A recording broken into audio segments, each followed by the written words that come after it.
Hello everyone, आप सबका law वाली के चैनल में स्वागत है। जैसे कि हम लोग अपने इस चैनल में सारे लॉ सब्जेक्ट्स को कवर कर रहे हैं, उसी ही तरह से हमारा जो CRPC का लेक्चर था वो हम लोगों ने ऑलरेडी 173 तक कंप्लीट कर लिया था। आज हम लोगों को 174 से पढ़ना है, जिसमें कि 3 सेक्शन रिमेनिंग इस चैप्टर में बचते हैं। उसके बाद हम लोग नेक्स्ट वीडियो में दूसरा चैप्टर पढ़ेंगे।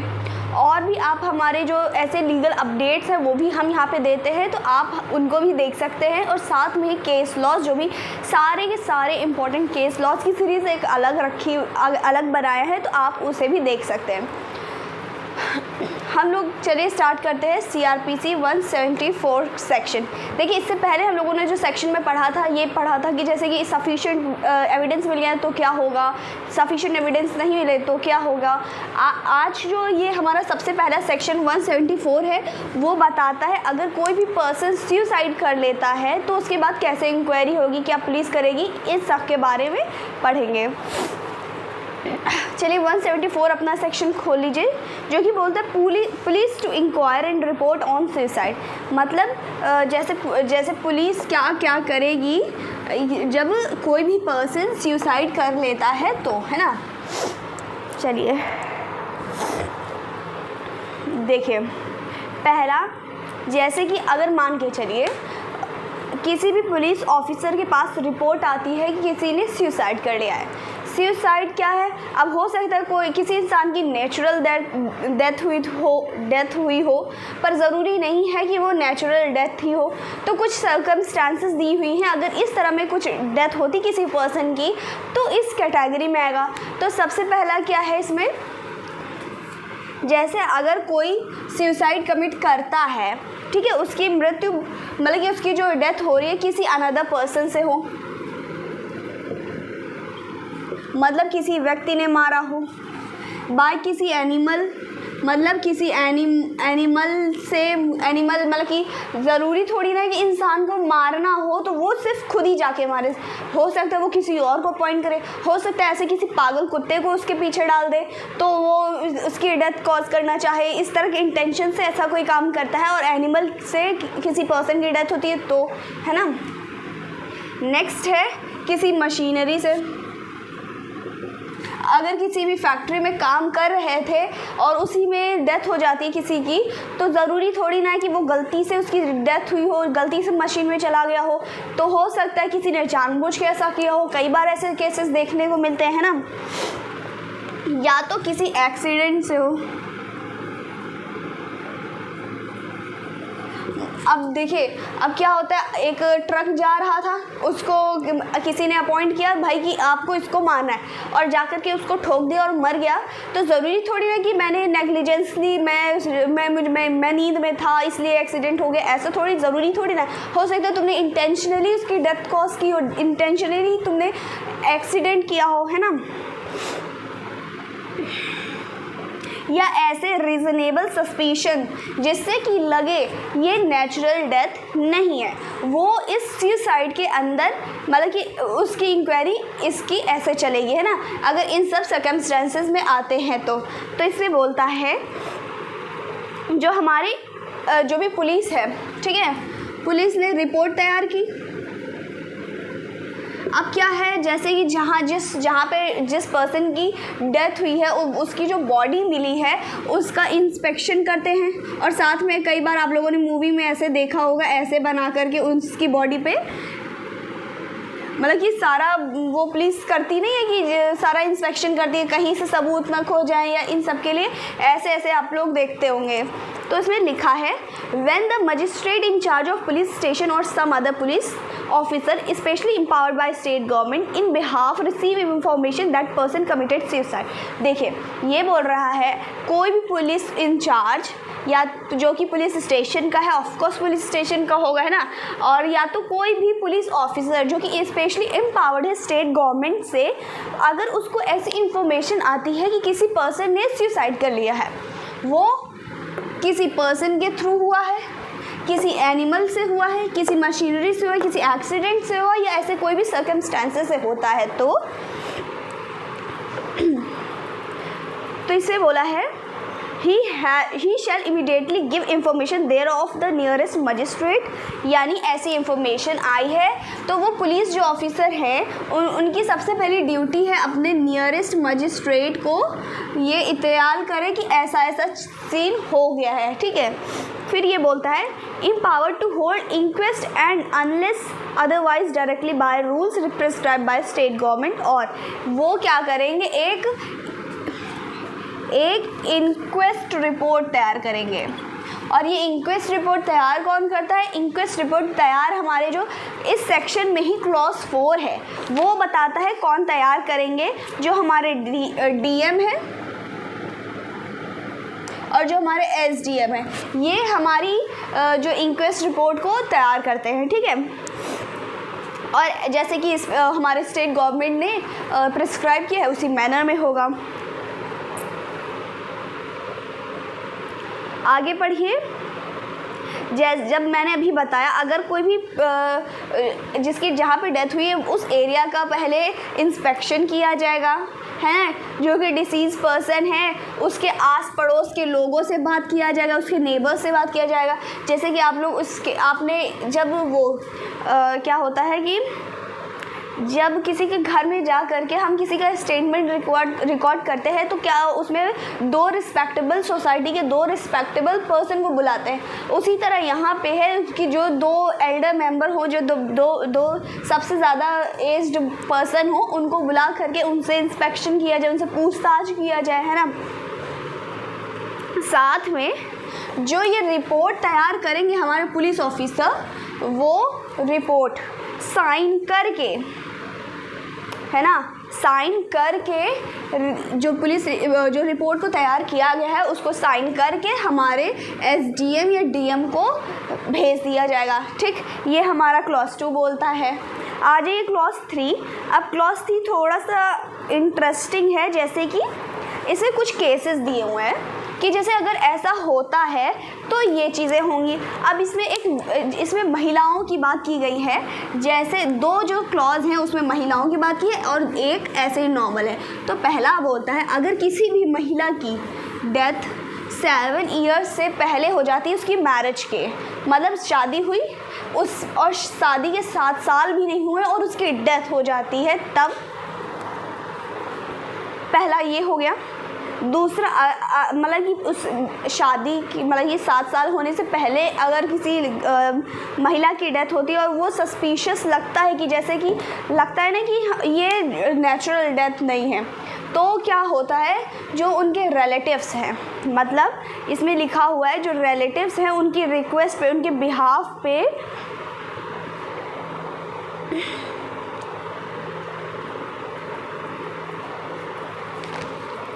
मतलब उनके बिहाफ पे वो इंक्वायरी करा सकते हैं। अब रिलेटिव्स कौन होते हैं? साथ में जो इसका 4th क्लॉज बोलता है उसमें ये बोलता है ऐसे कोई डाउट हो, जैसे कि नॉर्मली नेचुरल डेथ बोला गया कि ठीक है, अब क्या हुआ, नेचुरल डेथ तो है लेकिन वो घर वाले डर के मारे रात में ही उसका अंतिम संस्कार करे दे रहे हैं, तो ये सब एक सस्पिशियस के अंदर आता है कि ये ऐसा क्यों कर रहे हो। एक नॉर्मली आमतौर पर देखा जाए मॉर्निंग पे मतलब सुबह दिन में ये सब किया जाता है, तुम रात में क्यों कर रहे हो, तो ऐसा कोई डाउट होता है तो जो ये इनके रिलेटिव्स हैं वो इंक्वायरी को स्टार्ट करा सकते हैं। और साथ में जैसे कि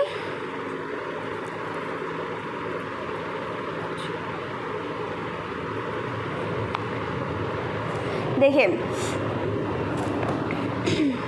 अगर ऐसा होता है तो इसका जो हमारा ये इसका जो 5th क्लॉज है बोलता है the police officer for the any other reason consider is expedient so to do he shall subject, यानी क्या है मतलब कि देखिए ऐसा कोई सस्पिशियस किसी की डेथ होती है, ज़रूरी नहीं है वो नेचुरल डेथ हो सकता है किसी रीजनल किसी को डावरी के लिए परेशान किया गया हो किसी महिला को तो उसकी डेथ कॉज कर दी गई हो, है ना, ये भी हो सकता है। तो क्या होता है अगर ऐसी महिलाओं की जिसकी 7 साल की उम्र 7 साल का समय नहीं हुआ है शादी के बाद का, तो अगर ऐसा सस्पिशियस लगता है तो उस पर्सन की बॉडी को पोस्टमार्टम को भेजा जाएगा एग्जामिन के लिए। इस सेक्शन में जो लिखा हुआ है क्लॉज 5 में, वो एग्जामिनेशन के लिए बोला भेजा जाएगा। फिर एग्जामिनेशन होने के बाद वो लोगों को जो मतलब बॉडी को दिया जाता है, इंक्वायरी होगी, एग्जामिनेशन होगा, सब कुछ होगा। उस बॉडी का पहले पोस्टमार्टम होगा, फिर आगे जो भी प्रोसीजर होगा, ठीक है। और क्लॉज 4 मैंने बता दिया कि जैसे कि अगर जो हमारे इंक्वेस्ट रिपोर्ट होती है वो तैयार हमारे डीएम और एसडीएम करते हैं, ठीक है। आज ये हमारा नेक्स्ट सेक्शन जो कि बोलता है पावर टू समन पर्सन, यानी जैसे कि अगर पावर टू जैसे अब मान के चलिए ये एक महिला है, ठीक है, जिनकी डेथ हुई है और ये इनके हस्बैंड है, साथ में इनकी सिस्टर है, साथ में इनके मदर है, इनके फादर है, इनके जो भी ब्रदर बोल लेते हैं, साथ में वीमेन के मदर फादर हो गए और साथ में सिस्टर हो गई, ब्रदर हो गया, ठीक है। अगर पुलिस चाहे, ठीक है, अगर पुलिस चाहे तो समन भेज करके किसी को भी वो बुला सकती है इंक्वायरी के पर्पस से। ऐसे ही फर्जी थोड़ी ना बुला लेगी। अगर उस इंक्वायरी में ज़रूरत है, किसी का स्टेटमेंट ज़रूरत है, किसी को मतलब जैसे कि किसी का पूछताछ करनी है तो वो बुला सकता है इस सेक्शन के तहत किसी भी पर्सन को, ठीक है। नेक्स्ट सेक्शन हमारा है जो कि बोलता है 176 जो कि inquiry by magistrate into cause of death. मतलब मजिस्ट्रेट की इंक्वायरी, मतलब कि अगर कोई डेथ होती है तो जो मजिस्ट्रेट है हमारे, अगर वो उनका इंक्वायरी किया जा रहा है, उनसे मतलब वो कर रहे हैं, तो चलिए पढ़िए। पहली बात, इसमें क्लॉज ए लिखा हुआ है ना, वो 2005 में ऐड किया गया था, पहले इसको लिख लीजिए, थोड़ा सा ये इम्पॉर्टेंट है ना। तो इसमें ये बोलता है, देखिए लिखा हुआ है ना, when the case of the nature referred in clause 1, clause 2, sub section 3 of the section 174 का। देखिए क्लॉज जो 1 और 2 और 3 है 74 का, वो जैसे कि अभी मैंने बताया, जैसे सुसाइड होती है 7 साल हुए नहीं मैरिज के, उससे पहले सुसाइड हो जाता, मतलब ये मर जाता है कोई वीमेन, तो उसमें तो ये क्लॉज हमारे इससे प्रीवियस जो हमारे 174 के सेक्शन है उसमें अगर होता है तो मजिस्ट्रेट क्या कर सकते हैं, मान के चलिए किसी भी केस की, ऐसा जो केस है जो 174 वाले केसेस हैं जो उसमें क्लॉज और सब क्लॉज दिए हैं, वो उसमें अगर केसेस हैं तो अगर इंक्वायरी उस केस में चल रही है तो मजिस्ट्रेट के पास पावर है कि वो अपनी अलग से भी इंक्वायरी करा सकते हैं। इवन अगर उसकी इंक्वायरी रुकी पड़ी है तो मजिस्ट्रेट चाहेंगे तो उस इंक्वायरी को फर्दर स्टार्ट कर सकते हैं, ठीक है।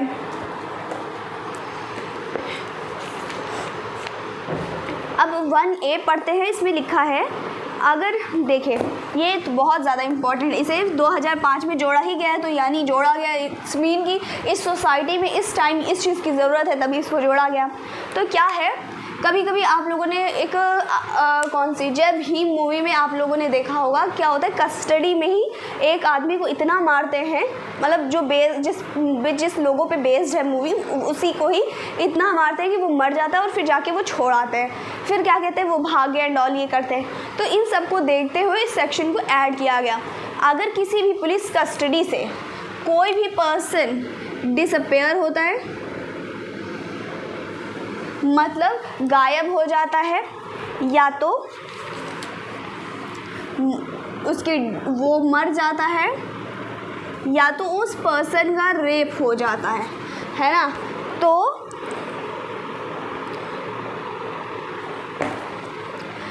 पुलिस कस्टडी में ऐसा होता है, ठीक है।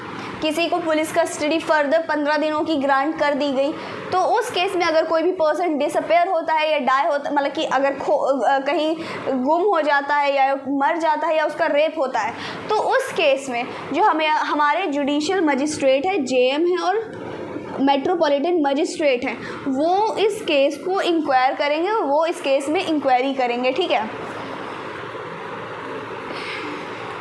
नेक्स्ट ये बोलता है, जैसे कि अगर ये देखिए, इसमें हम लोग इस सेक्शन में यही ना पढ़ रहे हैं कि मजिस्ट्रेट की पावर एक तरीके से देख रहे हैं, पावर देख रहे हैं इंक्वायरी करने की, है ना। तो उसमें एक और क्लॉज है जो कि क्लॉज हमारा है क्लॉज 3, जो कि बोलता है अगर क्या हुआ, जैसे कि अभी मैंने बताया, किसी भी ऐसा सस्पिशियस किसी की डेथ हुई, बोला गया नेचुरल डेथ है किसी महिला की, ठीक है, उसको रात में ही दफनाने चले गए, ठीक। अब क्या है, मजिस्ट्रेट के, और उन्होंने दफना भी दिया, तो इस केस में मजिस्ट्रेट के पास ये पावर है कि उस बॉडी को वापस से निकाल करके उसकी इंक्वायरी और उसका इंक्वायरी करा, मतलब कि उस केस को इंक्वायरी करा सकते हैं, उसकी जांच पड़ताल कर सकते हैं, ठीक है। क्लॉज 4 बोलता है, जैसे कि अगर मजिस्ट्रेट अगर इंक्वायरी कर रहे हैं तो प्रैक्टिकली अगर पॉसिबल है तो जिसकी डेथ हुई है, जिस महिला की डेथ हुई है, एग्जाम्पल जिस महिला की डेथ हुई है, तो उसके रिलेटिव्स को भी साथ में रखा जाए, है ना। नेक्स्ट सेक्शन क्लॉज बोलता है, the judicial magistrate and the metropolitan magistrate और एग्जीक्यूटिव मजिस्ट्रेट और police officer holding in inquiry और investigation in as the case में बी अंडर सबसेक्शन 1A, जिसमें हम लोगों ने 1A में अभी ये पढ़ा, अगर किसी भी पुलिस कस्टडी में डिसअपेयर हो जाता है या डाई हो जाता है या उस पर्सन का रेप हो जाता है, तो उसमें हमारे जेएम फर्स्ट क्लास, मतलब इसमें जुडिशियल मजिस्ट्रेट फर्स्ट क्लास नहीं लिखा है, इसमें जुडिशियल मजिस्ट्रेट और मेट्रोपॉलिटन मजिस्ट्रेट लिखा है, यानी जुडिशियल मजिस्ट्रेट में हमारा सेकंड मजिस्ट्रेट भी, जुडिशियल मजिस्ट्रेट सेकंड क्लास भी आ सकते हैं, फर्स्ट क्लास भी आ सकते हैं, हमारे सारे जुडिशियल मजिस्ट्रेट इसके अंदर आते हैं, ठीक है। तो इसमें शैल within 24 hours of the death of the person forward the body of examine। देखिए, अगर जैसे कि इंक्वायरी ऐसे पर्सन की होती है, ऐसे पर्सन की इंक्वायरी होती है, तो उस पर्सन को 24 आवर के अंदर उस एग्जामिनेशन के लिए भेजा जाए, मतलब कि जैसे पोस्टमार्टम वगैरह के लिए भेजा जाए, ठीक है। नेक्स्ट इसमें एक रिलेटिव्स की जो एक्सप्लेनेशन दिया है, रिलेटिव्स के अंदर कौन कौन आता है, तो पेरेंट्स आते हैं, चिल्ड्रंस आते हैं, ब्रदर आते हैं, सिस्टर एंड स्पाउस। मान के चलिए किसी महिला का मर्डर हुआ है, ठीक है, उसमें रिलेटिव्स में हस्बैंड भी आता है, चाइल्ड भी आता है, पेरेंट लिखा है यानी मदर फादर भी आते हैं, है ना, ब्रदर भी आता है, सिस्टर भी आता है, ठीक है। ये हो गया हमारा जो चैप्टर 12 था फाइनली ख़त्म हो गया। अगले वीडियो से हम लोग चैप्टर 13 स्टार्ट करेंगे, ठीक है, जो कि हमारा jurisdiction of criminal courts, inquiries and trial. Inquiry और ट्रायल में क्या क्रिमिनल कोर्ट्स की जुरिसडिक्शन है वो हम लोग पढ़ेंगे, ठीक है। आज के लिए इतना ही, और अगर आपको फिर भी किसी टाइप की क्वेरी हो, आप कमेंट ज़रूर करिए, हम उसका आंसर ज़रूर देंगे। आप हमारे केस लॉज भी चेक कर लीजिएगा, जो आपको मतलब कि जो हमारे CRPC के हैं हमने अलग बना रखे हैं, आप उसको देख करके आप लिख सकते हो, ठीक है।